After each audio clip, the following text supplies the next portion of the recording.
So is the audio. Okay, let's try this again. All right then, perfect.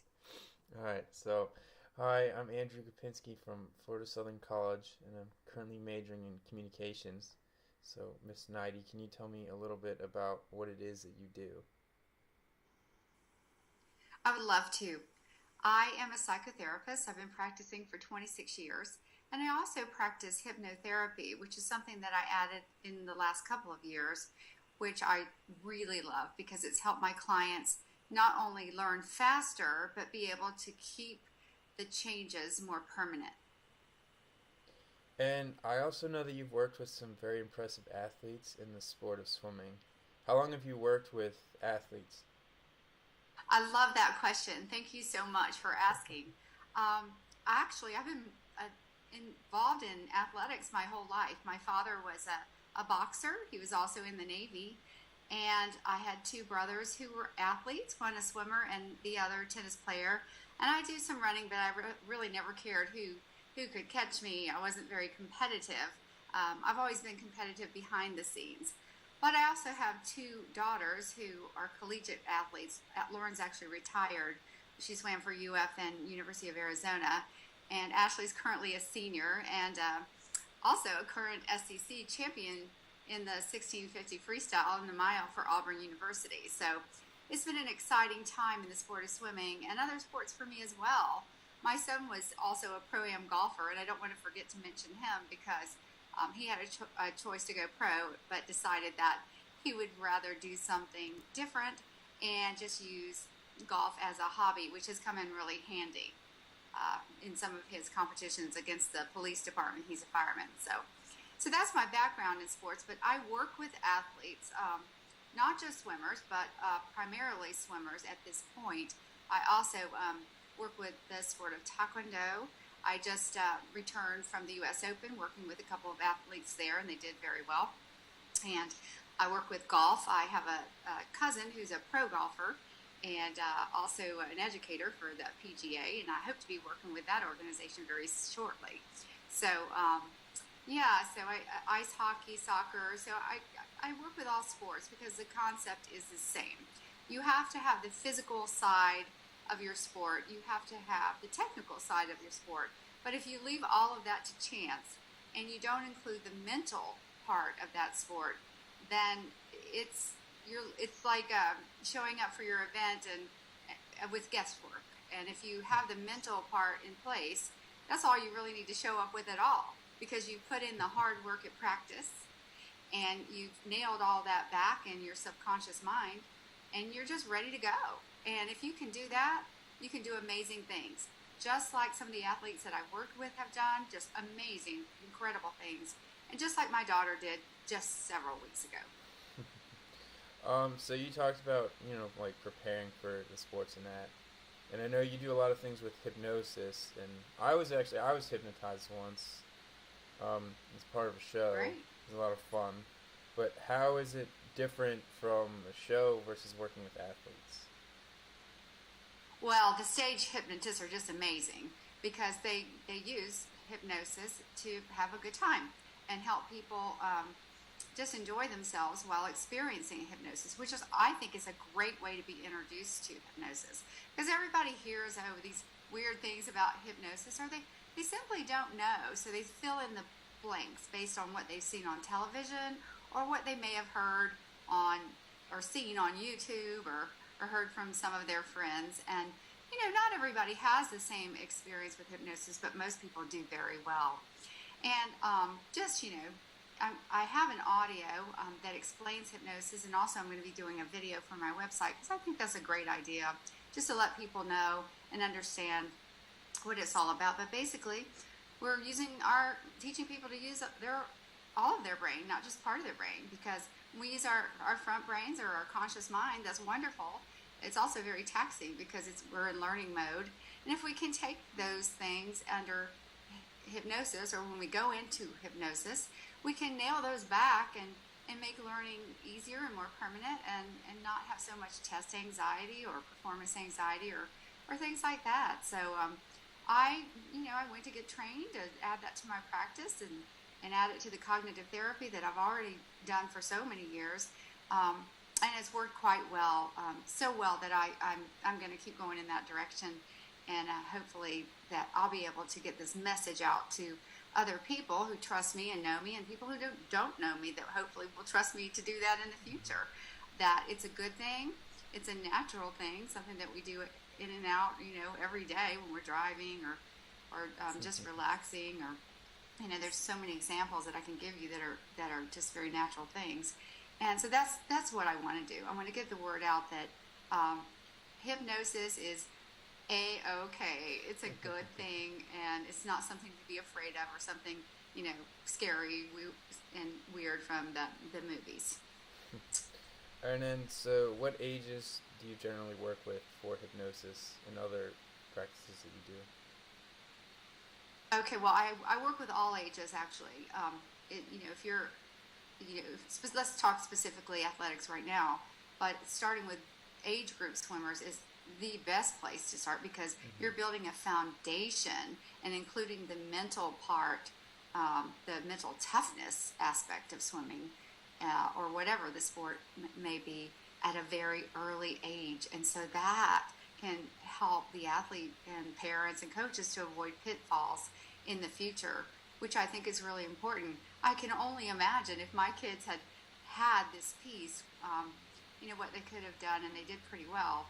But just seeing what it does in terms of taking things to the next level and not putting limits on athletes has impressed me very much. So age groupers, I work with age groupers, a lot of high school athletes, and that's a very important time because they're trying to get into college, and that helps them, just the sport alone, but showing that they worked on something that other people haven't. Being mentally tough is important as a student, and you would know that because you're a college student right now.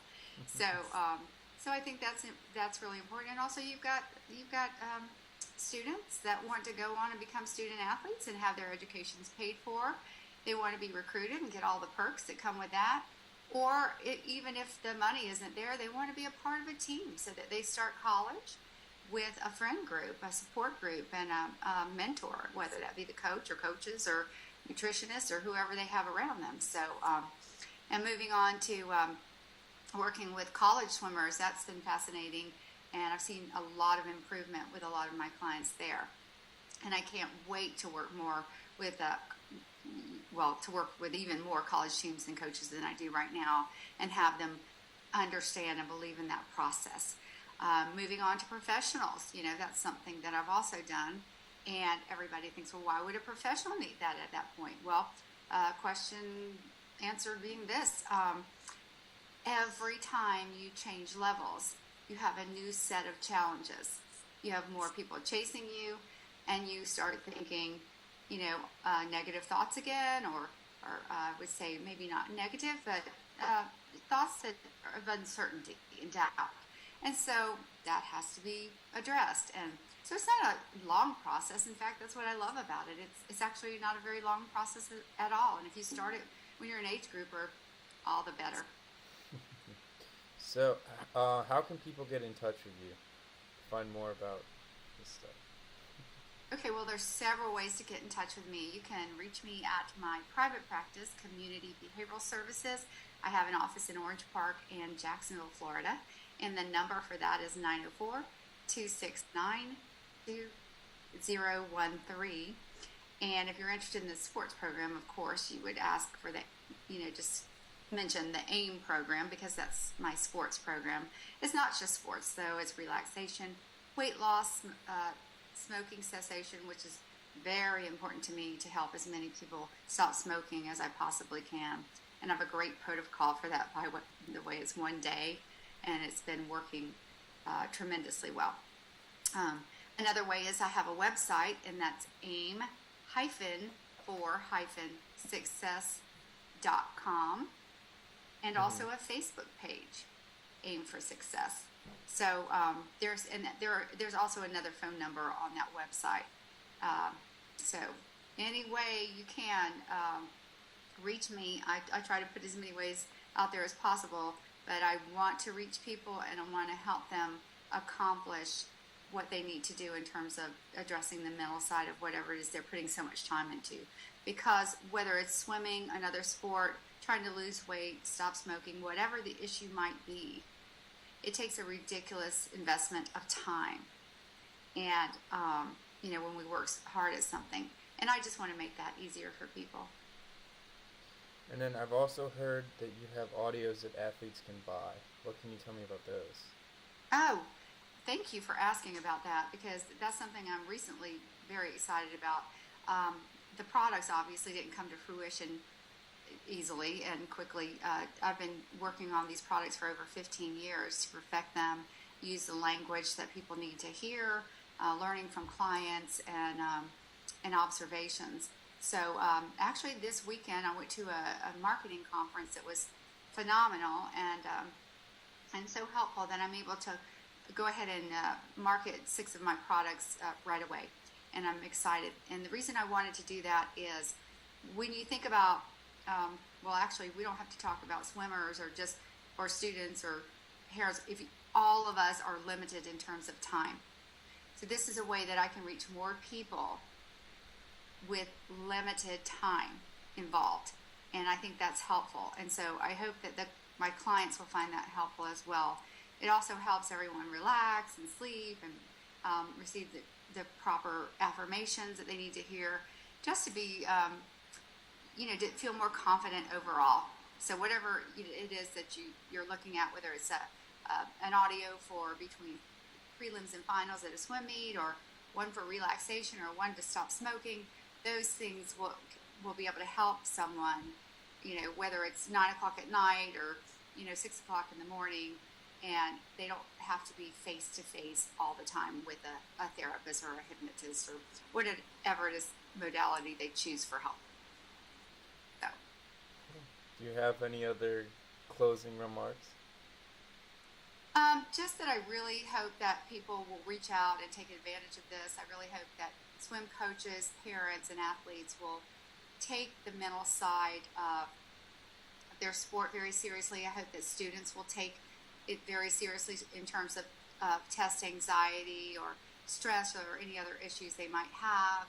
People who want to give up terrible, life-threatening bad habits like smoking and drinking and whatever it is that they want to change, that they'll take this very seriously in terms of working with another modality combined with years and years of experience that I have in therapy and cognitive therapy, and not be afraid of that, thinking, oh, this is some kind of scary mental health thing that I have to do. It's actually just a very healthy choice, and I hope that people viewing this will consider it, reach out, at least take a look at it, and maybe contact me. So I really appreciate